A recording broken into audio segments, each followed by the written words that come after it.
السلام عليكم ورحمة الله وبركاته. دمانتنا بنت السلام يا هذا البطن كما قالوا وحربا إن القصير إجنا وذابه وأنا جاي يقول عضي قف كستاب النور شقيسو كشاكية نيو أرسدوا أكتهين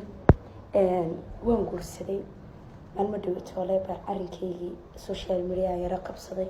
كدب أرن كلاسيك لو دعي قف كستاب دمر أما هي سواعي أما هي سواف لقاديو محد سلعة بيسي نيو أنا قف كرتي عاي يوقف كيوقف في معناته لقتين هاي أنا هيستا وبكوس وحبا مو بساني وقف كاس مسكة كيسوا عاي حواليا ويلبان سكور سنين يدرس دبع سر وعديمه كون يدون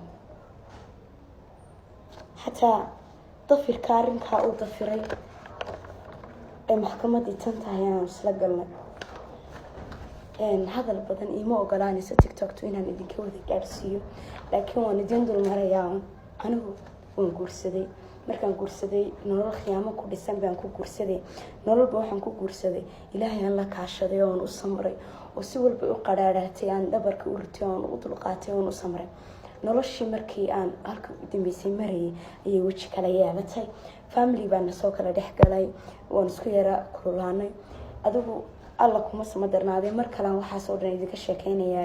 arrinkii gurkayga baan soo dhigtay oo dab ahaade oo jiray inankii baa soo beeneeyay oo dadkii qaar ku lahaa ama ku dhawa prank ama tiyadunka dhicid intuu waanigii hanjabiyay ama uu lahaa dadkii isagu ku lahaa waa prank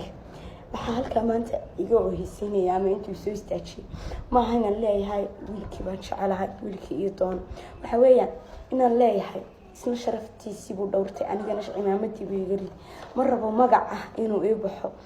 gabadhii ninka sheegan jirtay ma aha aniga waa la gursaday aabahay wuu nool yahay aabahay aniga hooyaday baa dhimatay aabahay waa xay walaalahay way joogaan waan gursaday iyadoo la wada og yahay wiilkii intaa wixii ugu sabay maaweele iyo wixii ugu waday isagoon dib intaa leeg aan ku qabo ayuu haddana social media-higa ceebiyay maanta oo taariikhdu tahay haddana oo arrinkaasi halkaa marayna wuxuu taagan yahay warqadaadii baan diyaar lahay mar rabo inaan dadka u caddeeyo adiguna dadka ku dhawa prank saas sheekadu hay naga dhamaatadna warqada ku qaado dee anuu maanta mar rabo in taariikh xun iga hadho in magac xun iga hadho in